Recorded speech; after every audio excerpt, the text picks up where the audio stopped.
Now I would be inviting Professor Rafal Pankowski. He's a professor at the Institute of Sociology of Collegium Civitas in Warsaw, Poland. He is a visiting professor at several centers and university at Bangkok.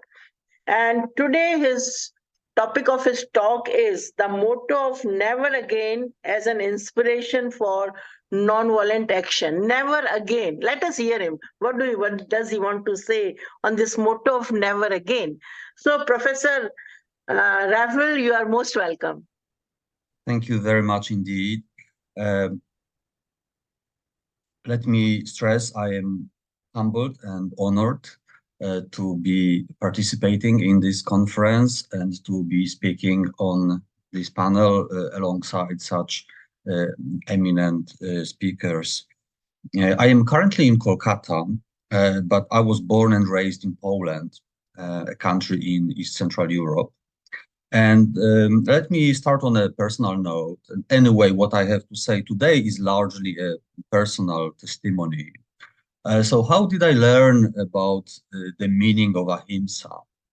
Initially, for me, as a teenager growing up in post-communist Poland in the early 1990s, ahimsa did not signify an idea or a concept rooted in Indian spiritual traditions. But first and foremost, for me, ahimsa was a music band.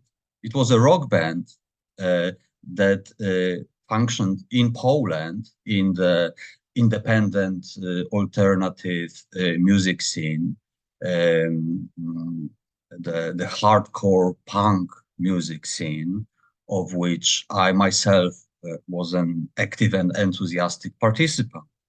And this is how I became interested in the meaning of ahimsa, because I wanted to find out more about the name and the message of a band I followed. And I think this is an interesting and one of many examples of how the message of peace can travel around the world and across cultures through seemingly unlikely channels. And I would like to mention and pay tribute to one particular person whom I met through that music scene, Marcin Kornak. He is visible here on the cover of a special issue of the Never Again magazine. Marcin Kornak passed away in 2014, but his legacy is very much with us today. He was a co-founder of the Never Again Association and for many years the leader of Never Again. He was also a poet and author of lyrics for songs of independent rock bands in Poland. Marcin Kornak lived with a physical disability, and he also became a symbol of overcoming different types of barriers. And he has had a major impact on me and on many people of our generation in my country. When we started the Never Again Association with Marcin as our guiding light in the 1990s, we did not think that much about the name itself. I would say that the choice of the name, of the motto, Never Again, was instinctive. Of course, we mostly related at that time to Polish history and the history of the Holocaust, the history and the memory of Nazi atrocities, which is symbolized by sites such as Auschwitz.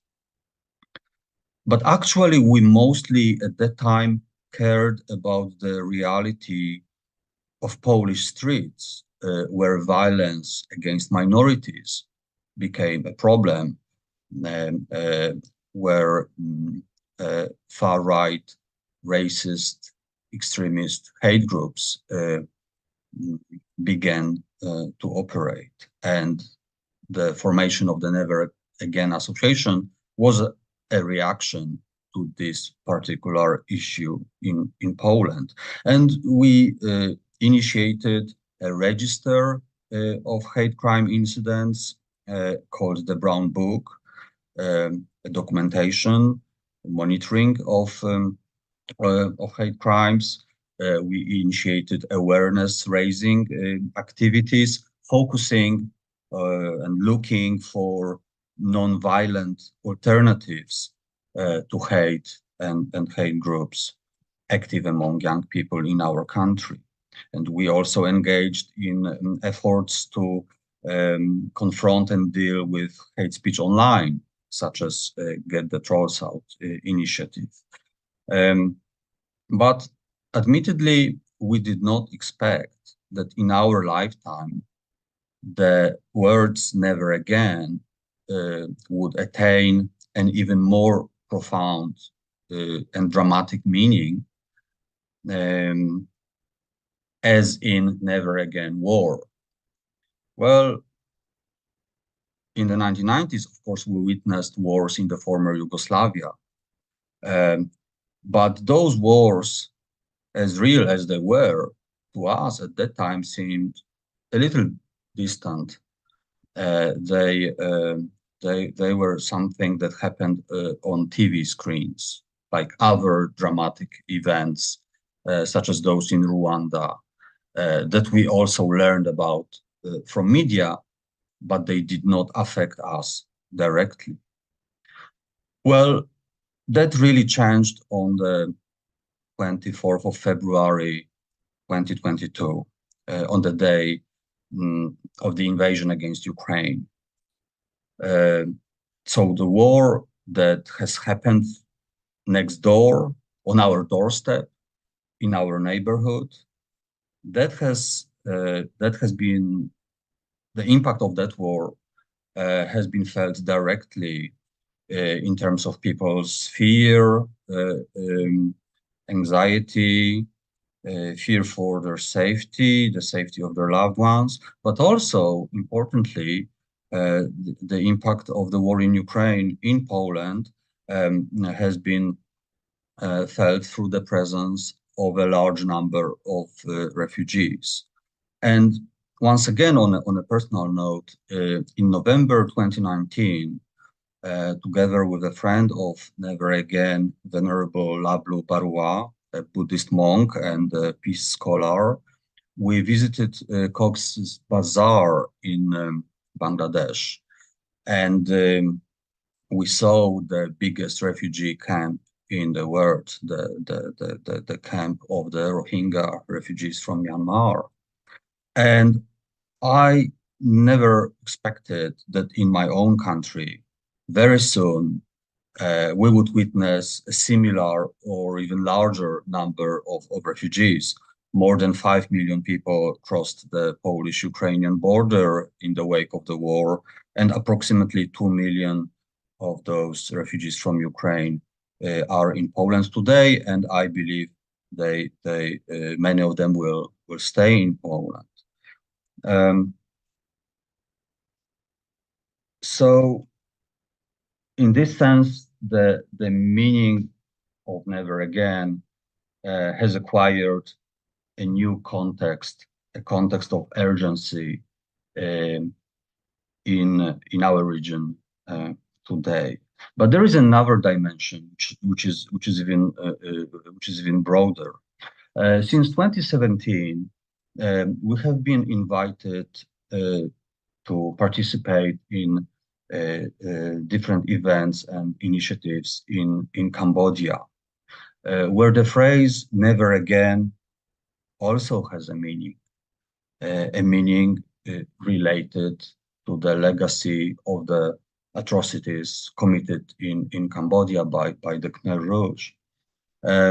Recently, I had an honor to write a chapter for a forthcoming book, a chapter on the empathy expressed by Polish visitors to Tuol Sleng, Khmer Rouge extermination site in the first weeks and months after the liberation of Phnom Penh, in the context of the Polish experience of suffering under the Nazi occupation. So I would say that every country has its own never again moment, a negative point of reference, a moment of tragedy, of suffering, a collective experience one does not wish to experience again and doesn't wish others to experience it either. And it is obviously natural in a way that organizations, groups under the name Never Again exist also in countries such as Rwanda.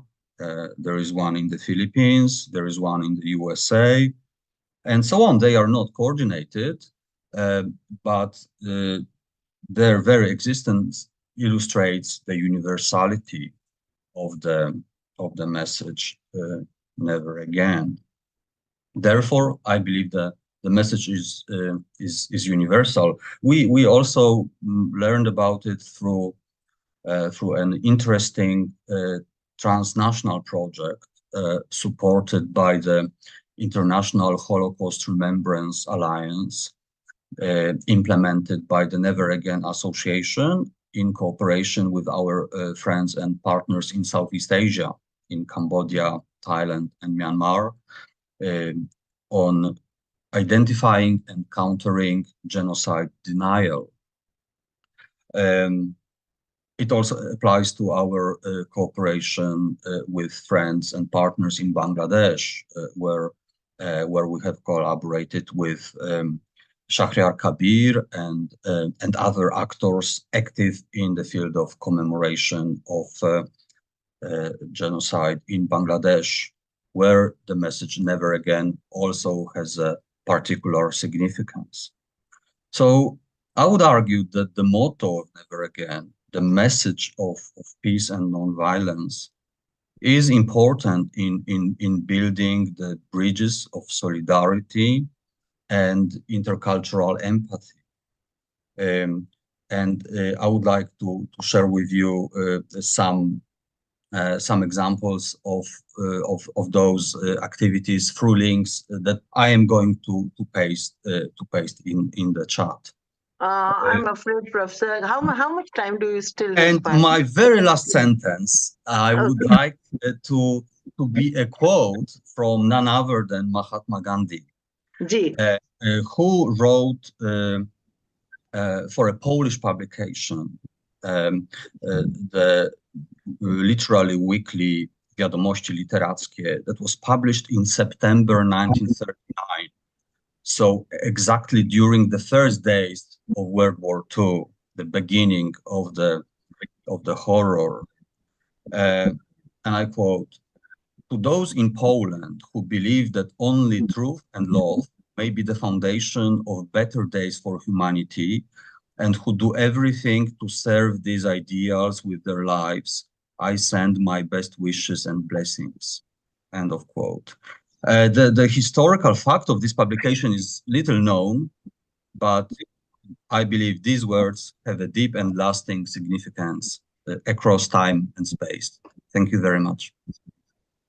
Thank you so much, Professor Rafal. And to be very honest, I haven't heard about this, but I'm so surprised. So many good movements are going on.